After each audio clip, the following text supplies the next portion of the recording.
into was through a workshop for menopause.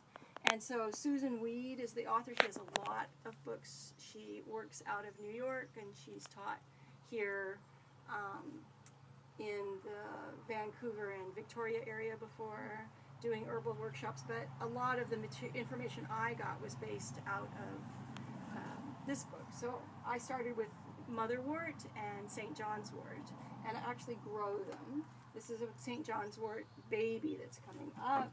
They make a flower, and you eat the tops of the flowers, or you make a tincture with the tops of the flowers and the leaf tops. This is called Hypericum. It's an herb that's used for cuts of any kind, and you can actually just chew on the flower. If you cut yourself out working in the field, you can chew on the flower and just put it right on the herb. That's the fastest way to get something. It also enhances your mood, and it can make you more sensitive to the sun, so you have to be careful how much you take of it if you're out in the sun a lot. They say it also will, it won't do well, I believe, with statins, the heart medicines that are in the statin class. So you need to look up with all herbs what they work with or don't work with other medications. Some herbs like motherwort doesn't seem to react to anything. I think red clover is pretty innocuous. It doesn't react to anything. And a lot of them will just say they're blood cleansers or they're digestive healers of some kind or another. So you find what attracts you and what you want to try, and you would make a container, and we'll go through the steps. With a liquid, it would either usually be alcohol. I use vodka, or you can also use brandy if you want to. Probably there is where I put her. Yeah. And then, or you can use vinegar. Some of the herbs are better to use in a vinegar, and then to eat them in salad dressing or in your food. It can be even in a smaller bottle that's like a recycled condiment bottle of some kind that you've washed and dried. You just want it to have a nice seal in the top. And the alcohol is preserved in alcohol. The vinegar, I think what we do, I think we just cut that bottle up too. I think it just keeps fine in the bottles that we use for the wheat vinegar. So I will demonstrate. I have 3 things cut, so if you want to make one, you can make one. This one is chickweed. Chickweed is an herb it's a weed. It can be eaten in salads. These are starting to bloom, so it's not as tasty as they are before they bloom. But it's used for cysts, like a cyst in your breast, or something that would be filled with a fluid. That's one of the things that chickweed does. It's also just a green herb that is what they would consider like a blood cleanser or something like that. Nice. And I also just went and picked the young flowering heads of comfrey. So comfrey is in general a liver herb, and the younger heads are going to be more tender, easier to chop up. This would be good in a vinegar or in an alcohol tincture. And the roots are the part of the comfrey that have really strong chemical compounds in it that are hard on your liver, so I would say that you were probably fine having something out of comfrey leaves, and to not necessarily take things that were from the comfrey root unless you were being very careful about what you were doing.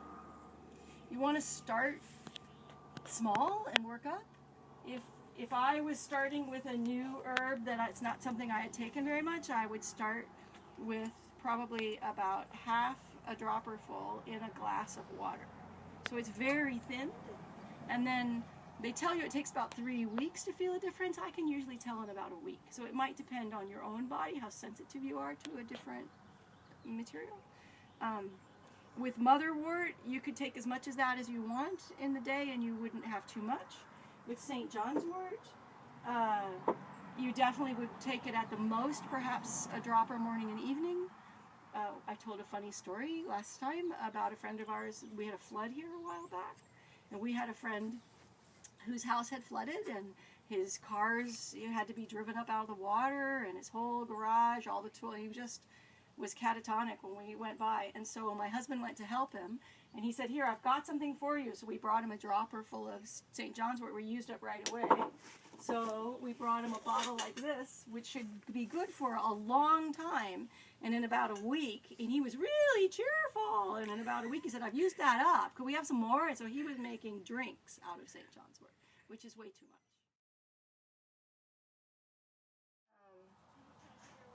It kind of spreads out from the top. Nice. And it has a nice smell. A little bit of liquor, a little bit of plant. It mostly just smells green. So make sure you label. So I would have masking tape and a pen, and I would write down St. John's wort, fresh, vodka, 100 proof, today's date, 30th of June, and the year. And then you put it away in a dark, dry place. So we have like a pantry, and I have a section on the bottom that's hard to get to, and so we just shove them in there. And then the problem is that you find things that say weed vinegar 2015. Many years later, I would usually leave this for 6 months to a year, which is a lot. I think 6 weeks is all they tell you in a lot of the books, but we just leave it. But 2 years is a little much, so it's just how good you are at keeping your section tidy. Can you still use that? Oh yeah, this is. Did you ever remember the Galloping Gourmet when he would cook and then he'd put it in the stove and then he'd reach over and take a fresh one out? So this is what we're doing. Now it's done, and we're going to see you have the other end. Awesome. This happens to be a vinegar, however. So the vinegars you have in salads then? We make salad dressing. And I also use it to steam, like I'll saute food, where you put wine in. Sometimes I'll put some vinegar in there and wine. It'll all sort of cook off, but it leaves a little tangy taste. And I like it better than my husband, but I like lemony things. So you throw away the green part that's in it? Yeah, so any questions up to this point?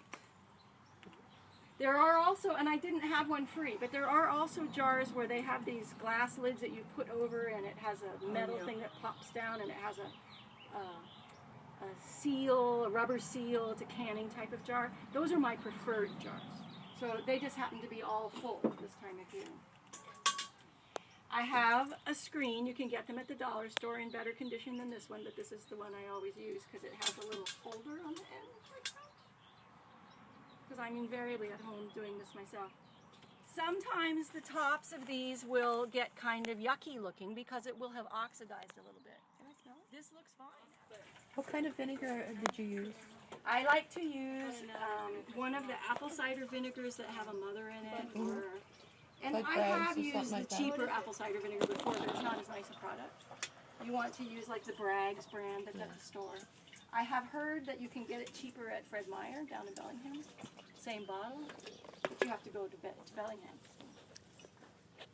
So I put it in, and then I will physically push, squeeze, squeeze, squeeze. And then that material would wind up going into my compost. And I use worm composting, so I just feed it to my worms. Could also go in any compost pile you wanted. But it still has that vinegary smell. It actually looks like motherwort, to tell you the truth. It looks like a motherwort vinegar. And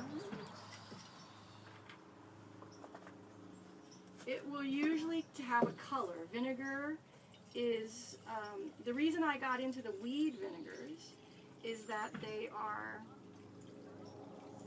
I don't think it was a nettle. The reason I got into weed vinegars is because they have a recipe for a bone vinegar that pulls the calcium and the minerals out of the weeds in the ground, puts it into the vinegar in a form that when you eat it, your body takes it and puts it in your bones. So it's an anti-osteoporosis thing that you can eat. And it doesn't conflict with any other medications you might be taking. And so I use supplemental minerals, but not supplemental calcium, and I just take weed vinegar and have really dense bones. So it's good. That's what's worked for me. We have a little bit if anybody wants to taste it. The branch, the root, the whole kit and caboodle. Dandelion and Blackberry. And here all we live parts in are... the land of blackberry, right? Wow. It turns out hawthorn, all the haw trees that we have here, are also incredibly medicinal. Okay. For your heart, for your blood, it's different. They're good at different times of year for different things. And it's like, so I have noticed in the past that I've moved to an area that has some plant growing there that I need at the time. I had pneumonia, in a loquat tree forest, not knowing that loquat fruits and leaves are what you take for lung illness. So it was just amazing, right? The whole idea behind it. Younger plants will have the nature of the chemical and be probably easier for our bodies to tolerate, but an older plant, particularly in an herb, will have way more of the value that you're looking for in a mineral or you know, something that you're trying to get for bones. Say that again, So an older dock or an older, they're harder to get out of the ground and they have these gnarly, ugly roots, but the value of that root has many years of trying to get the minerals out of the ground. So Like one that's been coming back year after year. they're harder to dig out, but there's a lot more value. Then you lose the stinging part, and I take the plant material and I shove it into, pack it down into ice cube trays and freeze it, and pop those out into plastic bags and keep it in the freezer. And then I cook with that in soups, and we put it in quiche, we put it in soups. You can make a nettle pesto out of that. What is nettle good for? Nettle is one of the first plants you have. It's very high in iron, and so it's one of the first plants you have in the spring. It's like a blood cleanser and a system rebalancer. It helps your hormones to find their places in your body. It's just one of the first things that the young animals, I think, would try to eat. But it's stinging, so the younger you are, the tops are less powerful than the body of it. So that's one. And you can also make a tincture. It comes out very black. The tincture is black. I think you can see that this is already starting to turn red. Oh, wow. So St. John's wort gets very red. It's something in the flower that will turn this, and this is what it's been, 20 minutes or something pouring St. John's wort, alcohol on top. So that you get a beautiful cranberry kind of colored tincture out of St. John's. Good. And the plant also, like we were talking about getting a cut, and then you would chew up. You go out, you're in the field. I can show you one of these in the field. We have it here, and you chew it up, and get a Band-Aid, and you'd stick this chewed up thing on your band. You wrap it up, and everything will turn brown, very dark brown, and it's part of the material of the plant. It's the chemical in the plant oxidizing probably with oxygen, and then you'll heal so fast you won't believe it. Your cut will be healed almost instantly. So it is meant for cuts, and it can be a cut in your mouth. It can be a cut anywhere. And that's St. John's wort? St. John's wort is the name is Hypericum, the Latin name. It's one of the so you can even see it's going to stain. I'm going to get kind of a brown colored reddish stain on my knuckle from just sticking it there for a few seconds. Amazing. I leave mine longer than most people. I think you have to leave it for at least 6 weeks. I tend to leave it for 6 months to a year. You'll have like a sludge down in the bottom of something. If it's a weed vinegar, it might be dirt in there, so I just don't deal with that. I just feed that one of my worms. But in St. John's wort, I go all the way down to the bottom with like pouring it off. And then the little left part that's left, I will swish that up and put it into a pan and heat it up to boil the alcohol. And then I'll add usually beeswax, shea butter. I'm trying to think if I do anything else in there. Maybe some calendula oil. In the store are made for giants. So I would cut it into quarters. Take this teeny little fraction of a pill, because I'm not very big. And you only want to take melatonin 3 days out of 7, because it makes your body stop producing melatonin. You get dependent on it. The whole thing about menopause, the workshop I went to in menopause, my first symptoms were sleep related, not being able to sleep. And I start talking to women, and 95% of the people I talk to, sleep is the thing that bothers them more than anything else, more than hot flashes, more than wanting to kill their partner, all of that. So that motherwort is really useful apparently for stress, anxiety. I used to get anxiety attacks.